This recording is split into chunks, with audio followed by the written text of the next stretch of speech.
तेरे ही हुक्म से सांस मेरी रवां, तेरे इशारे से पैदा नजर में नक्शो निशा, तेरे ही दम से ज़बां पर ज़हूर लफ्ज़ बयां, तेरी निगाहें करम ही से रक्स से शोलाए जा। तेरा गुलाम नहीं तो और क्या हूं मैं, तेरा गुलाम नहीं तो और क्या हूं मैं।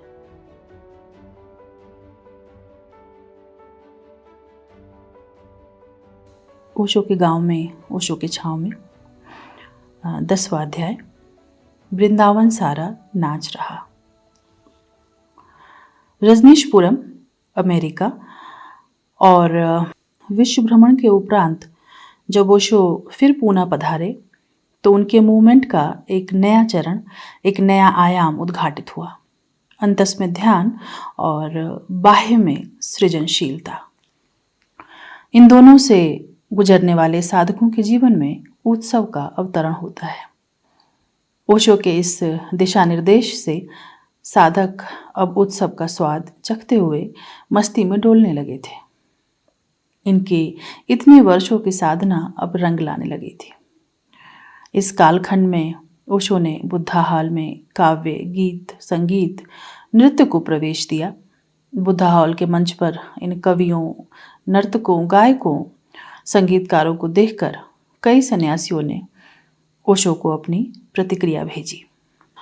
उनका कहना था, इस बुद्धा हॉल में उनके सिवाय और किसी को मंच पर नहीं देखा गया और अब ये लोग यहाँ मंच पर दिखाई देते हैं तो भावनात्मक रूप से उन्हें कष्ट होता है। और फिर उन्हें लाओ त्से हाउस में बुलाकर जब स्वयं ओशो उनका स्वागत करते और उन्हें उपहार देते तो इसे बचाना सन्यासियों के लिए बहुत कठिन था। परंतु ओशो ने कहा, ये कलाकार, साहित्यकार समाज के सबसे संवेदनशील लोग हैं। इन्हें ध्यान की सर्वाधिक आवश्यकता है और राजनेताओं के बजाय समाज में इन्हीं लोगों को सर्वाधिक सम्मान मिलना चाहिए। फिर इन लोगों का संबंध समाज के भाव पक्ष से जुड़े लोगों से होता है और इस कारण ये लोग मेरी देशना से जुड़ सकते हैं। साधना की गंभीरता में जहां यह अटपटा लगता था, वहीं उत्सव की भंगिमा में रसपूर्ण भी। नवसन्यास अंतर्राष्ट्रीय आंदोलन का प्रारंभिक चरण 70 से 72 ईस्वी चल रहा था। तो किसी कार्यकर्ता ने ओशो से प्रश्न किया था कि हम साधारण जन आपका संदेश कैसे फैलाएं।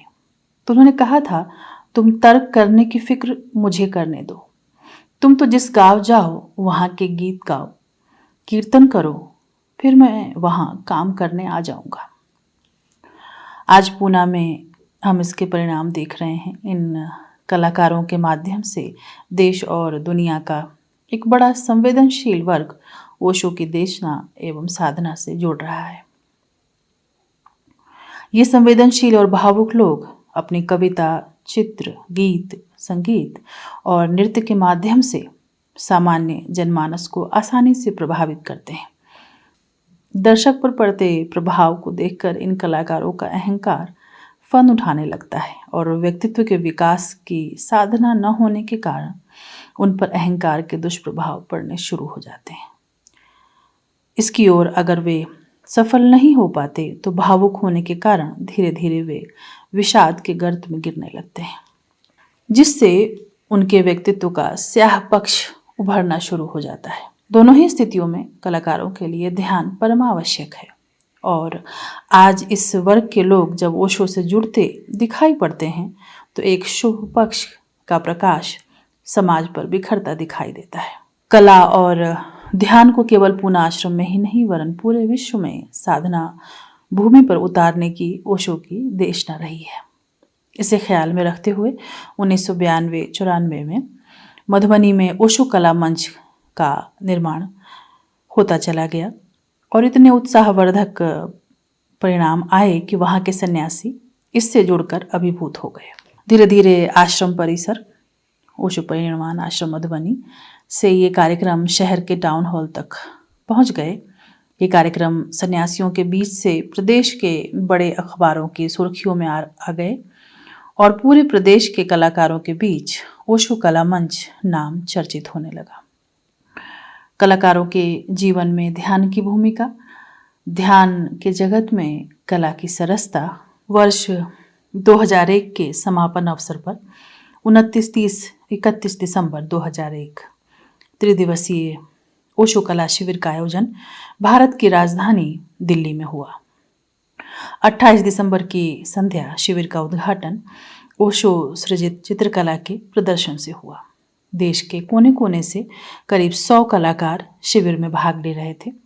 सक्रिय ध्यान, नटराज ध्यान, नादब्रह्म ध्यान, कुंडलिनी ध्यान आदि प्रयोगों के संग संग प्रतिदिन 2 कार्यशालाएं और संध्या प्रस्तुतियां हो रही थी।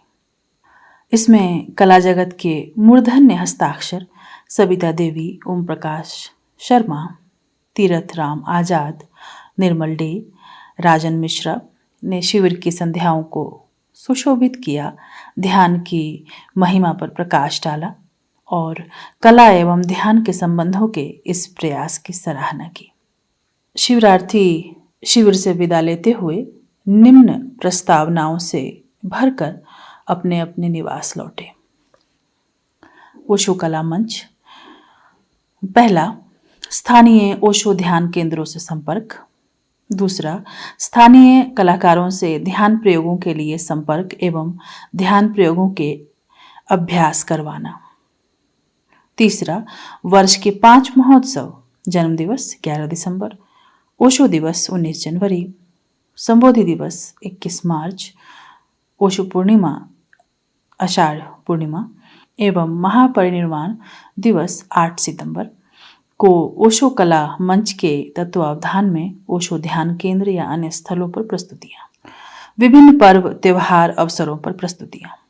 कुछ कार्यक्रम ओशो और उनकी देशना पर भी तैयार करना और प्रस्तुत करना। ओशो सांस्कृतिक संध्या प्रस्तुति। उद्देश्य, ओशो के संदेश को सरस एवं कलात्मक माध्यमों से प्रस्तुत करना एवं जन जन तक पहुंचाने का प्रयास। बड़े नगरों में प्रस्तुतियों के अवसर पर स्थानीय कलाकारों से संपर्क, ओशो कला मंच की स्थापना, प्रेस से संपर्क एवं अन्य माध्यमों से प्रस्तुतियों की सूचना। मुझे उठाने को आया है वाइज यवाना, जो उठा सके तो मेरा सागरे शराब उठा। किधर से बर्क चमकती हैं देखें वाइज, मैं अपना जाम उठाता हूँ तू अपनी किताब उठा। 1/1/2000 पूना। शुभाशीष। समय की तीव्रता को पहचानो, संकल्प पूर्वक शून्यता के भाव लेकर ध्यान हेतु बैठो। मैंने तुम्हें जो होमवर्क दिया है उसका सतत स्मरण आवश्यक है। मेरे होने पर इस हेतु समय का उपयोग निश्चित करो। अब सीधा सुनने और करने की तैयारी करो। समय बहुत बीत चुका। समय की धारा में स्वयं को बीतते हुए देखना सजगता बढ़ाता है। जागो। तुम्हारा आनंद वैराग्य। खोल दिए पाल, छोड़ अपने पतवार सभी, होकर सवार प्यारे